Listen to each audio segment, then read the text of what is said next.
پیارے آقا علیہ السلام کی بارگاہ میں بڑے صحابی ہیں، بلند مرتبہ صحابی ہیں، حضرت طلحہ بن عبید اللہ رضی اللہ عنہ فرماتے ہیں کہ ایک مرتبہ دو شخص نبی پاک کی بارگاہ میں ایک ساتھ آئے، دونوں نے کلمہ پڑھا، صحابی ہونے کا درجہ حاصل کر لیا، بڑے نیک اور پرہیزگار تھے، اور ان میں سے ایک عبادت اور ریاضت میں بہت زیادہ محنت کرتے تھے، جو زیادہ عبادت گزار تھے یہ ایک مرتبہ ایک غزوے میں شریک ہوئے اور شہید ہو گئے، جہاد میں گئے اور شہید ہو گئے، اور ایک سال بعد دوسرے جو صحابی تھے ان کا بھی انتقال ہو گیا، ٹھیک ہے۔ حضرت طلحہ فرماتے ہیں ان دونوں کے دنیا سے جانے کے بعد ایک رات میں نے خواب میں دیکھتا ہوں کہ میں جنت کے دروازے پر کھڑا ہوں، یہ دونوں صحابی رسول اللہ موجود ہیں، اتنے میں جنت کے اندر سے کوئی باہر آیا،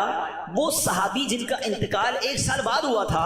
انہیں لے کر جنت میں چلا گیا۔ تھوڑی دیر کے بعد دوبارہ وہ فرشتہ آیا اور جو صحابی ایک سال پہلے شہید ہوئے تھے ان کو بعد میں جنت میں لے کر گیا۔ اب بات سمجھ آ رہی ہے، جو شہید ہوئے زیادہ عبادت کرتے تھے وہ بعد میں جنت میں گئے، اور جو ایک سال بعد جن کا انتقال ہوا جو اتنی عبادت نہیں کرتے تھے مگر وہ جنت پہ پہلے چلے گئے۔ اچھا کمال دیکھو صحابہ کرام علیہ رضوان کا کہ جو بھی خواب دیکھتے تھے، جو بھی ذہنوں میں سوال ہوتا تھا،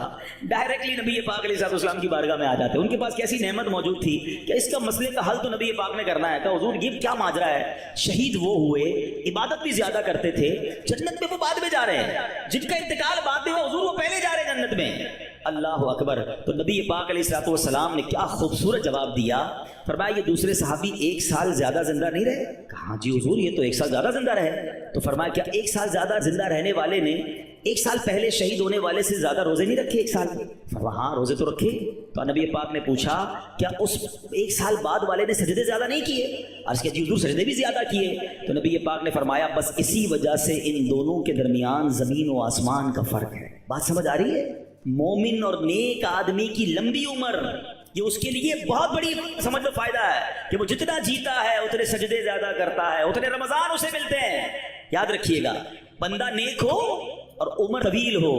تو اس کے وارے نہیں آ رہے ہیں، لیکن اگر بندہ گناہ گار ہے اس کی عمر بڑی ہو جائے تو وہ تو مارا گیا نا، اس کی تو روز نماز قضا ہو رہی ہے، اس کے رمضان کے روزے بھی قضا ہو رہے ہیں، وہ روز جھوٹ بول رہا ہے، وہ روز حرام کما رہا ہے، تو اس کا تو گناہوں کا میٹر جاری ہے نا۔ یہ لوگ بڑی عمر کی جو دعا کرتے ہیں نا بڑی اچھی نعمت ہے یہ، لیکن اللہ سے ہمیشہ یہ دعا کریں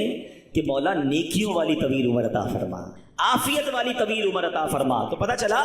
کہ ماہ رمضان یہ ہمارے لیے بہت بڑا احسان ہے، اللہ خیر سے رمضان عطا کر دے، اس کو ضائع نہ ہونے دینا، اس کو خوب نیکیوں میں گزارنا، پچھلے گناہوں کی معافی کا ایک اور چانس دیا جا رہا ہے، مغفرت کا گویا ایک اور موقع آنے والا ہے، اللہ کرے کہ ہم اس کی قدر کرنے میں کامیاب ہو جائیں۔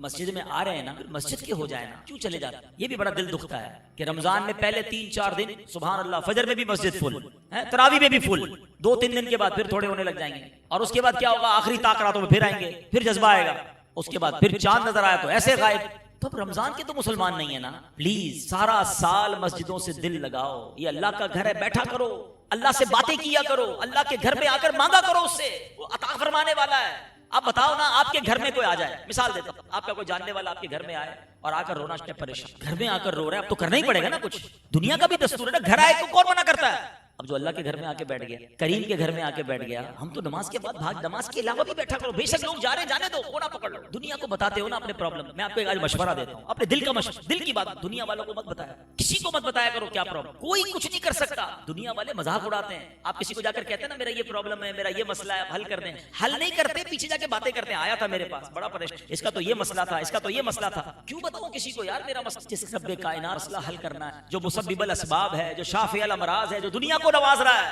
بیٹھ جاؤ نا اس کے گھر میں، آ گیا ہوں یا اللہ تیرے گھر میں، پریشان ہوں، تھک گیا ہوں مولا، دنیا بھر کے دھکے کھا لیے، مسئلہ حل نہیں ہوا کریم، اب تیرے گھر میں آ کر بیٹھ گیا ہوں، اور تو میری ماں سے زیادہ مجھے چاہنے والا، اے اللہ بس میری باتیں کرو اللہ سے، دل کی باتیں کرو، بیمار ہوں اے اللہ علاج نہیں، اے اللہ پیسے بھی نہیں ہے علاج کے، اے مالک مدینے جانا ہے اس کے لیے بھی پیسے نہیں ہے، لوگ جا رہے ہیں میں اکیلا رہ جاتا ہوں، اے اللہ تو تو قریب ہے مجھے بھی مکے مدینے دکھا دے، آپ کے دل میں جو پریشانی ہے، اے اللہ قرضے میں ہوں نہیں اتر رہا قرضہ، اے اللہ روزگار نہیں مل رہا ہے، اے اللہ کاروبار کر رہا ہوں نقصان ہو رہا ہے، لوگ ستاتے ہیں مجھے مالک، میری بچی بیمار ہے، اے اللہ بچی کا رشتہ نہیں ہو رہا ہے، میری بچی سسرال میں خوش نہیں ہے، کیوں بتاتے ہو دنیا کو، اس غریب کے گھر میں کیوں نہیں آ کر بیٹھ جاتے جو خود فرماتا ہے ادعونی استجب لکم، مانگو میں تمہیں عطا کروں۔ دنیا والے مذاق اڑاتے ہیں ہمارا، ان کے دھکے کھاتے ہیں، اور جو اپنی رحمت کا دروازہ بند نہیں فرماتا، اور رمضان میں ارے راتوں میں رحمت کا ندا لینے والا فرشتہ ندا دیتا ہے کوئی مانگنے والا کہ اس کو عطا کیا جائے، ہے کوئی توبہ کرنے والا اس کی توبہ قبول کی جائے، ہے کوئی مغفرت کا سوالی اس کا سوال پورا کیا جائے۔